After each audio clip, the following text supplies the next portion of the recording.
ఒక్కసారి మనం మహారాష్ట్రలో బీజేపీ కూటమికి ప్రస్తుతం దూసుకుపోతుంది. 160 స్థానాలకు పైగా సీట్లలో ఆధిక్యంలోకి వచ్చింది. ఇప్పటి వరకు వచ్చినటువంటి ట్రెండ్స్ లో అయితే మొత్తం 161 స్థానాల్లో బీజేపీ కూటమి లీడ్ లో అయితే కంటిన్యూ అవుతుంది. ఇక 89 సీట్లలో కాంగ్రెస్ కూటమి ఆధిక్యంలో ఉంది. ఇతరులు 6 స్థానాల్లో ముందంజలో ఉన్నారు. ఒకసారి మరాఠ్వాడాలో చూసుకుంటే మరాఠ్వాడాలో బీజేపీ ఏకపక్షంగా దూసుకెళ్తుంది. ముంబై మహానగరంలో కూడా కమలం జోరు కనిపిస్తుంది. విదర్భ రీజియన్ లో కూడా బీజేపీ కూటమి మంచి ఫలితాలు సాధిస్తుంది. ఇక పశ్చిమ మహారాష్ట్రలో బీజేపీ కూటమికి ఏమాత్రం పోటీ ఇవ్వలేకపోయింది కాంగ్రెస్ కూటమి. ఒకసారి బారామతిలో చూసుకుంటే అభయ్ పై బాబాయ్ అజిత్ పవార్ ఆధిక్యం సాధించారు. 8,500 ఓట్లతో ఆయన లీడ్ లో కంటిన్యూ అవుతున్నారు. ఔరంగాబాద్ ఈస్ట్ లో ఎంఐఎం అభ్యర్థి ముందంజలో ఉన్నారు. ఇక నాగ్పూర్ సౌత్ వెస్ట్ లో డిప్యూటీ సీఎం దేవేంద్ర ఫడ్నవీస్ ఆధిక్యంలోకి వచ్చారు. ఒకసారి మనం ఔరంగాబాద్ చూసుకుంటే అక్కడ ఎంఐఎం అయితే లీడ్ లో కంటిన్యూ అవుతున్నటువంటి పరిస్థితి. వెంకటేశ్వర గారు ఏం చెప్తారు ఎంఐఎం లీడ్ కి సంబంధించి? ఎంఐఎం లీడ్ వస్తుంది, నేను ముందే చెప్పాను. ఇంకొకటి ఏంటంటే last time 19 election general election మహారాష్ట్రలో 105 నుంచి బీజేపీ లీడ్ ఉంటే ఇవాళ 98 లీడ్లో ఉంది. ఇప్పుడు కాంగ్రెస్ ఓన్లీ లీడ్ 40. శివసేన రెండు కలిసి 38 లీడ్లో ఉంటే ఎన్సీపీ శరద్ పవార్ గారిది 40 లీడ్లో ఉంటే అజిత్ పవార్ గారిది 20 లీడ్లో ఉంది. అంటే తారుమారు అవడానికి ఆస్కారం ఇక్కడ కనిపిస్తుంది. కాంగ్రెస్ చతికిల పడ్డది, బీజేపీ చతికిల పడ్డది. బీజేపీ -7లో ఉంది ఇవాళ. ఇప్పుడు ఇంకా ఫలితాలు కూడా అదర్స్ 12లో ఉన్నారు. ఇది కరెక్ట్ ఇన్ఫర్మేషన్. ఏంటంటే ఇప్పుడున్నటువంటి పరిస్థితిలో 154 అంటే ఇప్పుడు దాదాపుగా ఎన్సీపీ 60, శివసేన దాదాపు 70, 75, 76. ఈ కరెక్ట్గా శివసేన షిండే వర్గం ఉద్ధవ్ వర్గం 35 పంచుకుంటుంటే ఎన్సీపీ మట్టికి శరద్ పవార్ గారిది 40కి వెళ్ళింది. ఇక్కడ అజిత్ పవార్ గారిది 20 ఉంది. బీజేపీ 98 ఉంది. ఇంకొకటి వచ్చేసరికి కాంగ్రెస్ 40లోనే కొట్టుమిటాడుతుంది. కాబట్టి ఈ రెండు ఒకవేళ బీజేపీ కనుక 98 నుంచి ఏ 80కో ఏ 90కో ఏ 80+ వస్తే అక్కడ ఉద్ధవ్ గారి టార్గెట్ పెరుగుతుంది, ఇక్కడ ఎన్సీపీ శరద్ పవార్ గారి టార్గెట్ పెరుగుతుంది. అది మనం చూడాలి. ఇప్పుడు నేను అనుకుంటే అదే లీడ్ పెరుగుతుంది అనుకుంటున్నాను. ఎందుకంటే వాళ్ళు 154కి వచ్చిన విన్నింగ్ ఒకటి కూడా లేదు ఇప్పటిదాకా. ఇది నేను చెప్పే round figure correct exact figure అన్నట్టు ఇది. రైట్. తులసిరెడ్డి గారు చిన్న పార్టీలు కూడా చాలా వరకు పోటీ చేసినటువంటి పరిస్థితి మనం చూసాం. అంబేద్కర్ మనవడు ప్రకాష్ అంబేద్కర్ నేతృత్వంలో ఒక కూటమి కూడా అక్కడ పనిచేసినటువంటి పరిస్థితి. అలాగే ఎంఐఎం ఇక్కడ నుంచి పోటీ చేసింది. గతంలో ఎంఐఎం కొంత ప్రభావం చూపించినటువంటి పరిస్థితి. ప్రధానంగా ఎంఐఎం మీద ఒక విమర్శ అనేది గతం నుంచి కూడా ఉన్నటువంటి పరిస్థితి.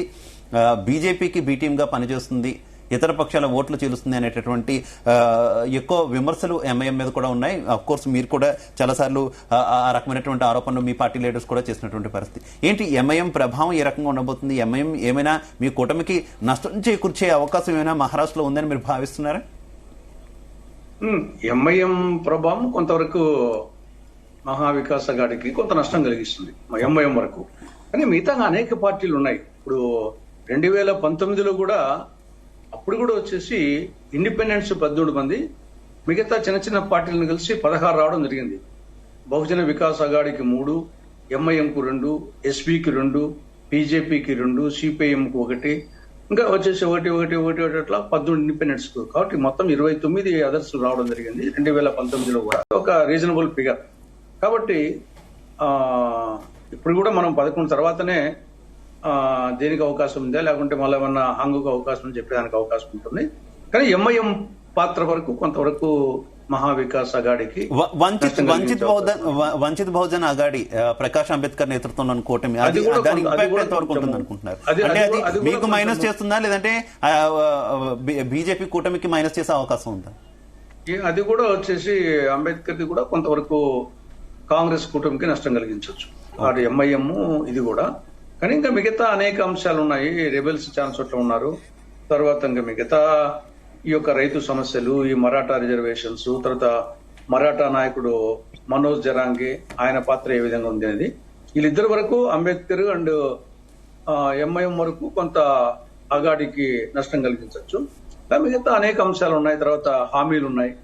హామీలు వచ్చేసి ఏ మేరకు ప్రభావం చేశాయి, రెబెల్స్ ఏ మేరకు ఉన్నారు, ఇంకా ఎన్నిటికి మించి రెబల్స్ సిచ్యువేషన్ ఏంటి? మీకు అలాగే అటు ఎన్డీఏ కూటమికి ఇద్దరికి కూడా రెబల్స్ ఇబ్బంది కొంత ఉంటుంది కదా. వీళ్ళు కూడా గెలిపోవటం అంటే వాళ్ళు గెలిచినా గెలవకపోయినా ప్రభావితం అయితే చేసేటటువంటి అవకాశం ఉంటుంది కదా తులసిరెడ్డి గారు? ఉంటుంది కానీ అది ఏ స్థాయిలో చేస్తారు అనే దాన్ని బట్టి ఉంటుంది. కొందరు చేయొచ్చు, కొందరు చేయలేకపోవచ్చు.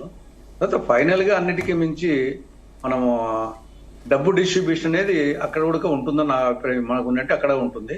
కాబట్టి ఫైనల్ గా డబ్బు డిస్ట్రిబ్యూషన్ ఆ ప్రభావం అనేది ప్రజెంట్ రాజకీయాల్లో ప్రస్తుతానికి వచ్చేసి ఆ ట్రెండ్ నడుస్తుంది. కాబట్టి ఇవన్నీ ఒక ఎత్తు అయితే రెబెల్స్, తర్వాత ఆ పార్టీలు ఈ పార్టీలు, ధరలు, మతము, కులము, రైతు సమస్యలు, రిజర్వేషన్స్, వరాలు, ఇవన్నీ ఒకటి.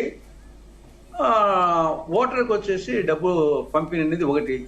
ఈ కొన్నాళ్ళ పాటు ఇది ప్రభావం చూపిస్తుంటుంది కాబట్టి ప్రజెంట్ అది ఆ ప్రభావం ఎక్కువ ఉంది. కాబట్టి మరి అది కూడా ఏ విధంగా డిస్ట్రిబ్యూషన్ ఏమిటి చేశారు, అది ఎంతమందికి ఎంత పర్సెంటేజ్కి అందింది, ఇవన్నీ కూడా ఉంటుంది. ఏది ఏమైనా మనం వచ్చేసి మహారాష్ట్ర ఎన్నికల ఫలితాలు మాత్రం చాలా గజిబిజిగా ఉంటాయి. ఎందుకంటే గతంలో వచ్చేసి ఏదో 4 కూటములుగా అప్పుడు కాంగ్రెస్, బీజేపీ, శివసేన, ఎన్సీపీ అనే టైప్ లో ఉన్నది. ఇది 2019కి.